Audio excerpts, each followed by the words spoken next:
Rachel, what is it that you bring and that you want to get from being here? What am I bringing? I'm British, as you probably can hear, and I would really like to do this in Swedish today, but it would be very painful for everyone. You'll be begging me to speak English. So we've just gone with it. What do I bring? I've got a long experience of cultural change in universities. How can we move on? Way too much time thinking about generative AI in education. Thank you for not forcing us to talk too much about that today. And I also have a passion for relationship-rich education. How do we build relationships? So that's what I'm bringing. What do I want to take away? I want to share your enthusiasm that you're all here today for teaching and learning, and your ideas for helping others to prioritize care and enjoyment in teaching. Thank you. That is also what I'm hoping to take away. I'm hoping to meet more people that care about the same things that we care about and to work with you to make the world a better place. What I'm bringing is I'm a senior lecturer at the Center for Engineering Education at Lund University. So I work with teachers mostly on how to teach for sustainability. Recently also a lot about how we deal with AI. And what I'm really interested in is what relationships between teachers and students do in teaching and learning situations and how we can make sure that we have good relationships between teachers and students. And since we promised to talk about so many topics today, I'm going to start us off by talking about, I'm going to show you what we're going to talk about today. We want to talk about teaching for sustainability and democracy, but also mainly about trust as a strong basis for learning, what teachers can do to build trust, and whether students actually feel like what the teachers are doing is building trust in the relationship. And then about partnership as practices of democracy. My main pet project, teaching sustainability, I want to make the case that we can do that no matter what subject we're teaching. And I know that is sometimes difficult to imagine, but I'm going to tell you the story about this course that I'm trying to depict there. The blue circle shows an engineering course on something with a factory, food processes. And this is a course that is already full with content. And there are other courses that are building on it. And there are learning outcomes that need to be met with that course. And there are expectations from all kinds of external stakeholders that students are going to learn in that course what they've always learned in that course. But still, we can include sustainability. And I'm going to show you 5 different perspectives on how we can think about teaching sustainability. And the idea is that you can pick one, the one that you feel like your students need the most, or the one that is most easy for you to relate to, and start out from that one. And then over time, add one or more other perspectives on top. So the first perspective is teaching about sustainability. And I'm going to build this up as a Venn diagram. So when we think about teaching about sustainability, there are many, many things that we could be teaching about, many concepts related to sustainability, climate change, biodiversity loss. Here I'm showing you the wedding cake model of the Agenda 2030 Sustainable Development Goals that show that we need to have a functioning ecosystem. On that, we can build a sustainable society. And then on top, we have the socially constructed economy that is only going to be working for us if it rests on a democratic society and on a sound environment. Maybe talking about all of that is not what we want to do in every course. First of all, because students might have heard about this in high school already. Second of all, because we might have colleagues that are talking about these. And also, it maybe takes time away that we just don't have. But we can think about, are there aspects in this whole complex of sustainability? Are there concepts that we want to bring in? And in this case, for example, since we're talking about food processing, one thing that could be relevant to mention is the Clean Water Sustainable Development Goal. Maybe that's enough for this course. Maybe we need to look at the program as a whole to make sure that students learn more than that. But maybe for this one specific course, that is all we need to teach about sustainability. The next perspective is teaching with sustainability. And that means taking examples that we usually use to highlight content or to exemplify what we are teaching and swapping them against something that is related to sustainability. So if we were thinking about language teaching, for example, we could have a gap text where we need to put in words in the correct form. And that could be traditionally any text, but we could swap it against one that is on sustainability topics. Or if we are in archaeology and we are very excited that all these artifacts are coming out of the permafrost all of a sudden, and we can make all these great discoveries. We can also talk about maybe melting permafrost is a problem in itself, even though it's exciting for us scientifically. Or if we're teaching a statistics course, maybe typically we use artificial data sets to practice statistics. Maybe we can use data sets that are relevant for sustainability and swap those and use those examples and highlight the connection to sustainability. And then we can have a third perspective, and that is teaching in sustainability. Teaching in sustainability means highlighting the role of the discipline in a sustainable world. And part of that is also modeling what it means to be a professional in this discipline.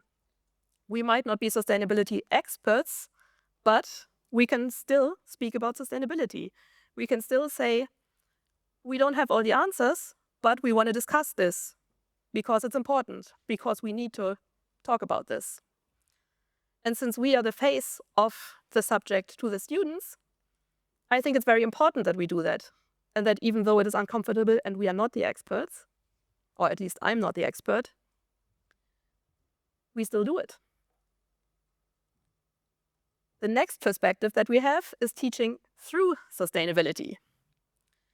If we teach through sustainability, and we can that in any course, no matter what the content is, we use sustainability as the framework for teaching. So even if we woke up tomorrow morning and climate change was miraculously solved, biodiversity was intact, there was no pollution, all the ecosystem was in place, we would still not be living in a sustainable society because we don't know how to work with people that have very different opinions than us, that maybe speak very different languages. Thank you to listening to English. So there's many things that we need to practice in order to be able to live in a democracy and in a sustainable society. And that is what we can do in the classroom. So that is what we are going to come back to for the rest of this presentation. I just want you to quickly introduce you to the fifth perspective on teaching sustainability, and that is teaching for sustainability. And in that perspective, we think about how it is not enough to have the knowledge, it's not enough to have the skills, unless students also have the will and the drive to actually do something and work for a sustainable future. And for those of you that are specifically interested in that, there's a lot of literature and there's a lot of competency models for how to do that. We can talk about that afterwards. I'm going to skip it now, but just so you know, there's a lot to do there and good ideas for how to do it.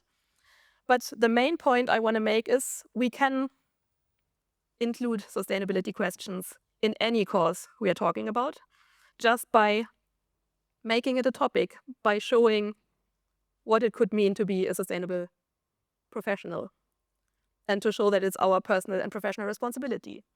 But for all of that, we need to have good, strong, trusting relationships with students, because otherwise, why would they accept us as a role model for anything? Yes, and with that, I hand over to you.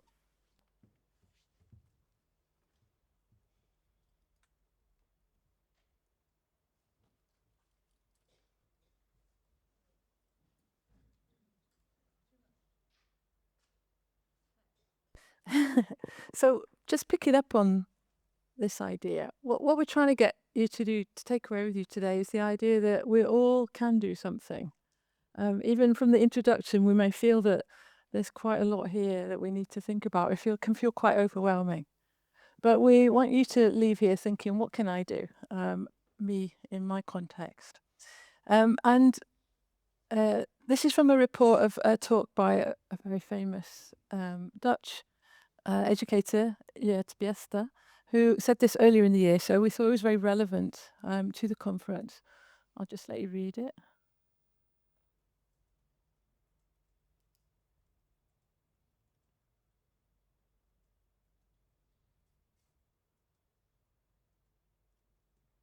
So sometimes these difficulties present themselves to us, and we've had quite a lot in the last few years as educators, things that have come at us that we weren't expecting, that were nothing to do with our subjects and what we teach. And as we heard in the introduction, democracy is a very key part of that. But what can we do in education in order to help students to discuss these difficult topics with us? Miriam gave the example in sustainability, but there will be examples of all kinds of ways where we can role model these things. And they all depend on us having good enough relationships with students for that to be possible. So we know a few things about relationships. We know that they're very important to students. Students can succeed without having close relationships with their teachers, but they report higher success if they have good relations. And this doesn't mean a relationship like, we're all friends, we're all going to the pub together every night. It just means having a good professional relationship with them. In order to have a good relationship, everyone needs to feel included. Everyone needs to feel that they have a place in the classroom. And that's not always obvious to students. And we know that trust is really important to students here and to staff in doing that. We'll keep coming back to trust. Again, the issues around democracy, but also generative AI in the classroom are really testing our trust of each other here. And we're going to talk about that. But it's a hugely under-researched subject right now. So the things we know about it, we can define it. This is a definition from Chu and Serbin, 2021. So this one's about whether or not students will push themselves, will take risks in their subject area, and this is very relevant to bringing in other things like democracy and sustainability. But also, we're coming back to belonging and inclusion here. It's a perception that the instructor understands what it's like to be a student today and how it feels to them, what they come up against, and so on. So there's two good definitions. But we also know where we don't get trust and what assumptions we can't make. Students are, of course, very different. Classrooms are not always the same. Cohorts are not always the same. One year may be very different from another. And there can be significant variations in how willing students are to trust their teachers, depending on their backgrounds, their histories, family income, for example. That's the example from this particular paper. But also, we might, as teachers, assume that students have a lot of trust between themselves, and that's been shown not to be the case. That's really relevant if we want them to work together in groups and construct something together. They need to have a basis for trust. So we've got a definition of what it is and what it isn't. So we'd like you now to spend a few seconds thinking about what you do to build trust in your own classrooms. I realise that not everybody may be teaching, maybe librarians here or people from Studiewerkstaden, or that's fine. Just think about your own context. What do you do to build trust with students yourself? I'm going to give you a few seconds to think. And then we want you to turn to your new or old friends and just spend 1 minute each just brainstorming some ideas. There's no wrong answers here. Just what do you do? Just start thinking about it. So you can go and you can talk to each other when you're ready. I'm going to put the timer on again. Right, clap. Okay. Okay, I'm going to stop here. I'm sorry. Please continue these conversations over Vika. They are the most important part of the day. We're just here to give it some structure. So I'm sure you've all had really great ideas. We don't have time right now to share them all, but I really encourage you to keep thinking about that, because I just want to tell you a little bit about our research which we've been doing about this. So about 5 years ago, we started this work as part of a study and we interviewed 29 teachers from STEM classes who taught large classes in science, technology, engineering, maths, all related subjects. We did include things like economics as well, which counts as STEM in some universities. And we interviewed 29 teachers in these different countries, and just asked them, what do you do to build trust in your classrooms? It was an appreciative inquiry study. So we started off with questions assuming that they did things to build trust. And we got a lot of data, but we've mapped that onto these 4 dimensions of trust moves. That's an American phrase. One of my colleagues, Peter Felton, is American. But when we say trust moves, we just mean things that you do to build trust. So these 4 things, just briefly to explain them, hopefully they're relatively self-explanatory, but the cognitive one, teachers thought was super important, that a student really wants to know how much I know about the subject, how much research I've done, and so on. Affect, many teachers talked about that too. So how they showed the students that they were welcome in their classroom and that they cared about their success. Values, coming back to the idea of principles, and maybe that would apply in relation to democracy and sustainability as well. And identity, sensitivity to identity. We started doing this work in 2021, a year after the Black Lives Matter movement got started in the US and New Zealand. This was really important. My interviews with Swedish teachers did not show this as a particularly important thing, and that will be a really interesting aspect for people to look into further. We didn't particularly compare countries because there was an awful lot of commonality between teachers in all the countries, except for on that one area. So one of the teachers I interviewed was Mirjam, and another teacher I interviewed, Peter Persson. We're both so keen on developing this work that we then set up a further study at Lund, looking at what students think about this. So we started off by interviewing students, which was going fine. And then one of them said, I'm a member of or I know somebody in the engineering student core and the student association, and they're sending out a survey in a couple of weeks. Maybe you can have a question. So we got a question, one single question we were allowed. Think of teachers that you trust and give examples of what they do. And we got every single student who completed the survey, I think, filled in that one, and some of them wrote a lot. It took us quite a while to go through it. Well, I won't go into the full detail of the study. We've got the references on the slide. But it's really interesting to just compare mapping their answers onto the same framework, what students think is important compared to what teachers think is important. They're quite similar, but they're not exactly the same. And affect was slightly more important to students than this cognition. But what was really interesting to us as educational academic developers is that the students said a lot of things about the teacher's competence at teaching, or things that we felt are teachable skills, things that you can learn as a teacher. And that subject knowledge was not as important. And in the interviews, when we explored this with students, they said things like, well, if a teacher works here at Lund University, I assume they've got a lot of subject competence. They don't need to prove it to me. And that's quite a big difference from what teachers said.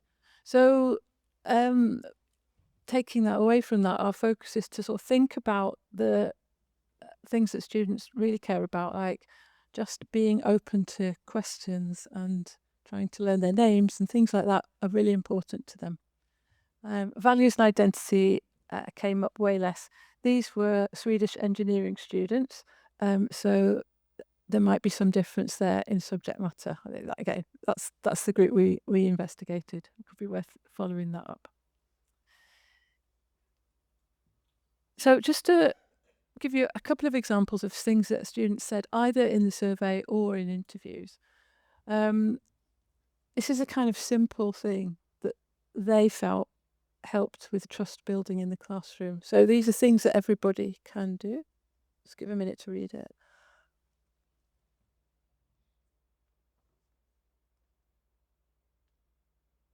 And what this particular quote says to me is that being very clear about, for example, examination instructions is very important to students. It removes a friction that they don't need.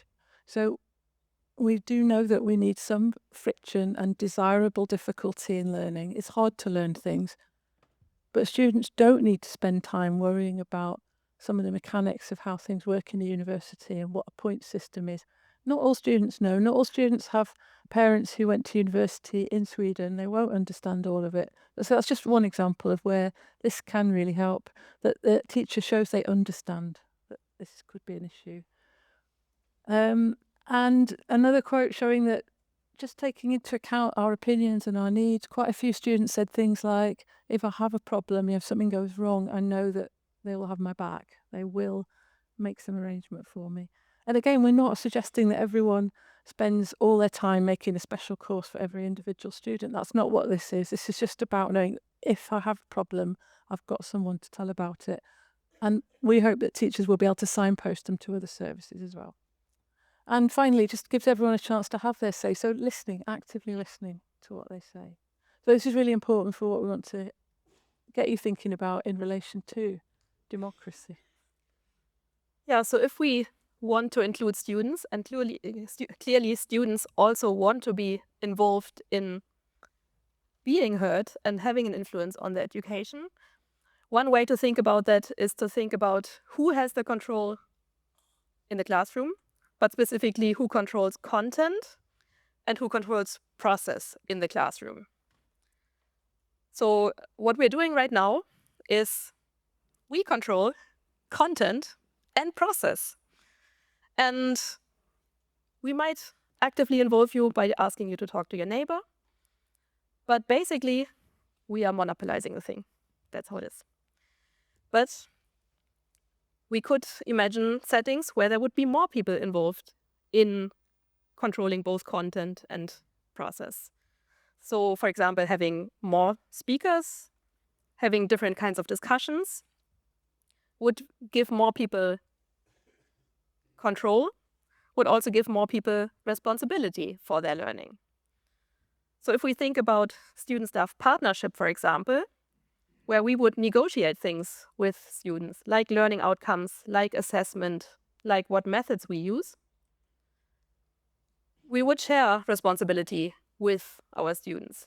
We could also imagine a situation where students are in control, where they plan the curriculum themselves, potentially with external actors, but where teachers are mostly out of the picture, only invited in if students invite them in.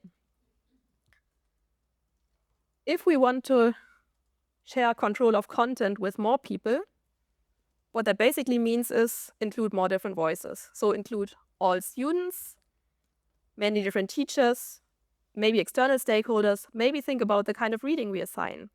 Is the author list diverse? Are we, for example, including people from the Global South? Or where do we see that our authors cluster if we think about different dimensions?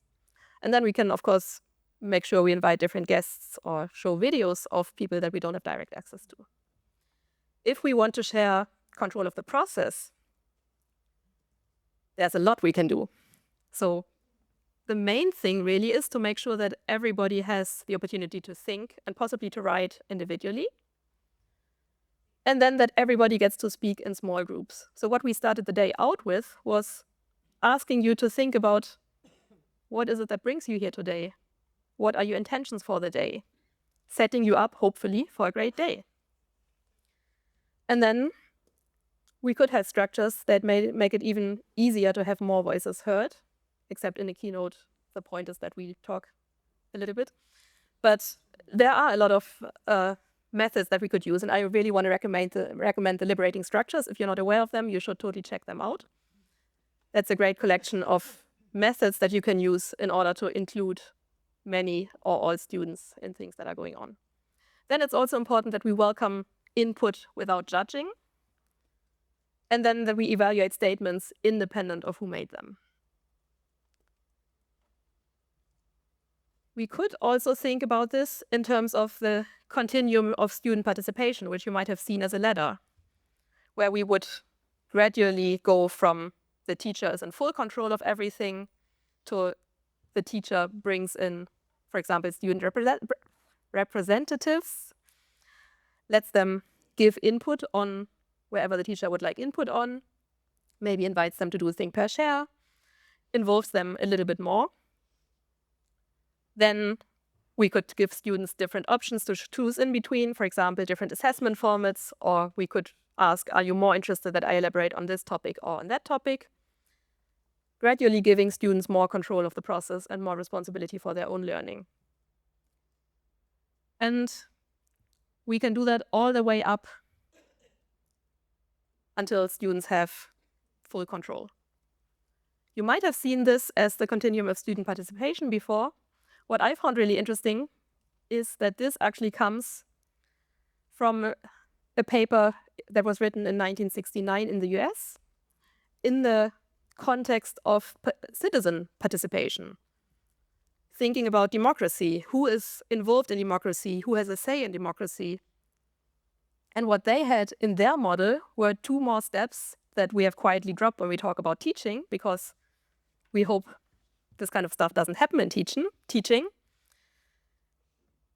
The next step downwards is downplaying students' concerns. And if we think about teaching sustainability topics, that is actually happening, that if students come to us with climate anxiety, we say, oh, great, there's this lunchtime yoga class. You know, that is really good for your mental health. And it is really good for your mental health to take care of your mental health. I don't want to downplay the lunchtime yoga classes at all, but that is not an appropriate reaction. We also need to talk with them about the root cause of the problem, and we need to figure out ways to support them to find agency in the world. And then there's the bottom step in this ladder, where the teacher informs, but in an incomplete or misleading way. Of course, we would hope that never happens. At the same time, we know it does happen.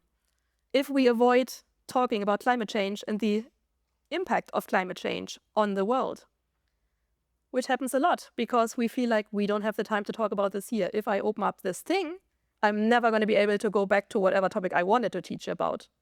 Then I need to deal with all the emotions, then I need to deal with all the questions that I don't know how to answer, that I haven't answered for myself, that I don't know how to approach. So there are many reasons for teachers to be on those bottom two steps, but we need to be aware that that is not taking students seriously and even potentially misleading them. And what I find really useful is to look at this ladder in this way. So the goal is not always to climb to the top of the ladder. The goal is to think about where do we want to be in this ladder. And if we now place the ladder in a circle, we see that the incomplete information and the misleading of the students comes in direct contact with students being in control. And this is actually a very easy thing that can happen. And a colleague told me recently how that happened in their class. They were teaching something that the students thought was very much about sustainability and figuring out how to take action and how to make the world a better place. Whereas from her perspective, she was teaching the history of a subject, which is what brought us to where we are now. So it's not a sustainable history. So what happened was she was lecturing, they took a break, they came back, she wanted to start up again, and the students did a yoga intervention. They just completely ignored her.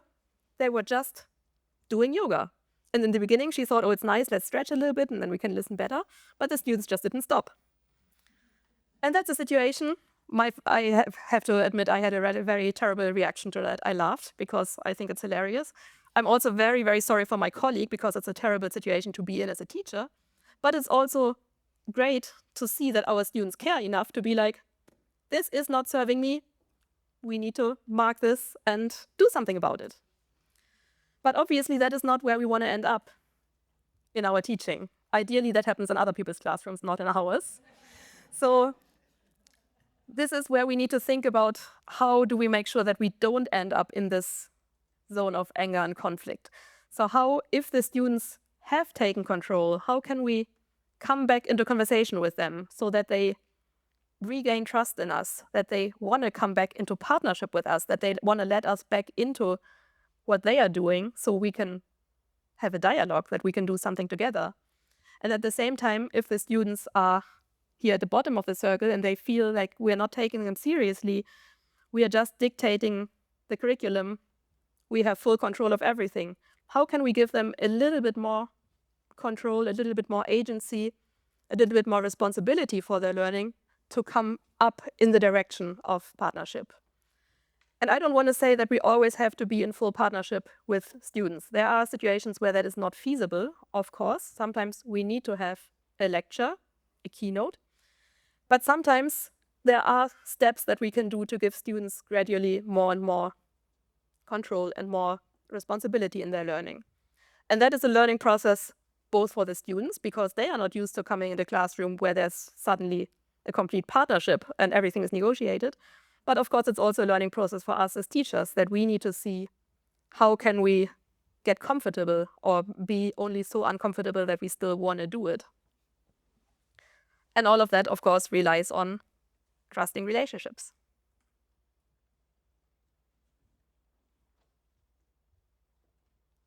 That kind of brings us back to the idea of desirable difficulty as well. Desirable difficulty for us. It's not always easy to be a teacher.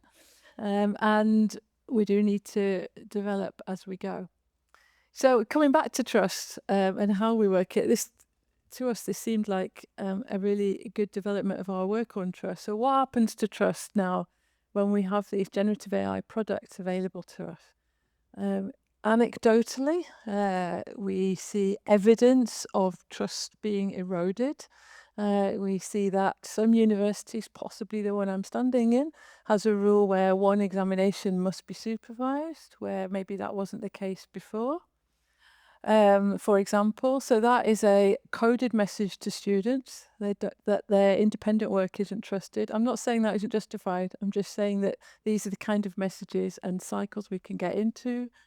If you are boring enough to read a lot of professional social media around generative AI products in higher education, you'll also see many teachers saying that they feel like they're grading work that nobody has ever written, that a person didn't write. And so there's a lack of trust there too. When I ask students about whether it's okay for teachers to use generative AI products to grade their work, they are a lot less polite than teachers are. They have very strong views about that, not good ones. So we wanted to ask that. So we followed up our work. We've had 12 semi-structured focus groups with teachers and students when we could have students in the same group. We're not going to use the student data today, but we did not need 12 focus groups. We had data saturation quite quickly, but people were so keen to talk to us. We felt we needed to go through with it in our role as academic developers so that we could at least help them process their feelings about this. And that's what happened. I mean, the focus groups were quite exploratory, but we ended all of them with some guidance about what can you do about this. So we just explored that with them, and this is a sort of summary of what we've got. We've only published a conference paper so far, but there will be more to come. But you will get this diagram as a boardpratra a little later, if you want it. So we've mapped it onto the framework that I showed you earlier. So what this is really is our advice based on what teachers have said to us about how to start building this trust again when we have these generative AI products around. And you will see that none of the statements here have anything to do with generative AI. We've taken it out deliberately because we just think these are good trust building moves, and they're very inclusive as well. So actually actively saying, I know what I'm talking about here. This is why I want you to learn this subject right now. So in the example that you gave us there, the teacher had made an assumption that students would understand why the history of this was really important, and why we had ended up in an unsustainable place. But hadn't made that probably explicit to the students, and so they thought they were missing something. So that's just an example. I get to use that one again for the. I apologise anonymously. To share. I know, but I don't want to overuse that example. But also with affect. So thinking about this idea that we're all in this together. We come into the classroom together wanting to achieve something. So today we've tried to be quite clear about what we would like you to take away, just how you're going to interact with these things and think about how it applies to your own professional practice later. But we care that you go out of here thinking more about democracy and sustainability and trust. That's really important to us. So just making those things more explicit, I think, is important. So we'll go through the others fairly quickly because, as I said, you will get a copy of this. But then that's what we can do to show that we are trustworthy professionals who are building a relationship. But what can students do? We can also be explicit about what we expect from them. And in separate work, we have found that students, for example, just to come back to generative AI, are really desperate for teachers to talk to them about this, not to make rules and say this is banned, this is okay, whatever, but actually to say what is the impact of this going to be on our lives. And so I trust you. There are things we can say to students to show that we trust them. Now, I am not entirely naive. I do know that some students will take a shortcut wherever it's offered, but all the research on cheating or vilseledande or fusk shows that that is quite a small percentage of students who will do that whatever you do. But other students do it when they don't understand the instructions or when they see everyone else doing it and getting away with it. And so this idea of trust is really important in encouraging them to also care about what it is that you're doing together in the classroom. So I'm just going to move on from that and bring it back to generative AI. I've got to do it somewhere. Most of my day is spent thinking about this. But this is quite a nice quote from a recent paper, or fairly recent paper, which I think is called The Bullshit University. All the references are there. Apologies for the swearing, but it was in the paper, so it must be okay. And I think this sums up nicely an example of why we need to think about this in every classroom, and we need to see it as modelling the kind of practices we want students to use themselves in critically thinking about these challenges that we have to us. So democracy, yes, but also generative AI. What does it mean to be a human in a world where some things could be done by autonomous agents that we don't have any control over? Do we want that to happen? That's a rhetorical question. I think the answer is no. We don't want that to happen. But how do we equip our students to think about these things? So just banning something is not going to be enough. We have to talk about it and why it's relevant. And if you work in coding, computer coding, your answer to that question is going to be very different from if you work in fine art or nursing.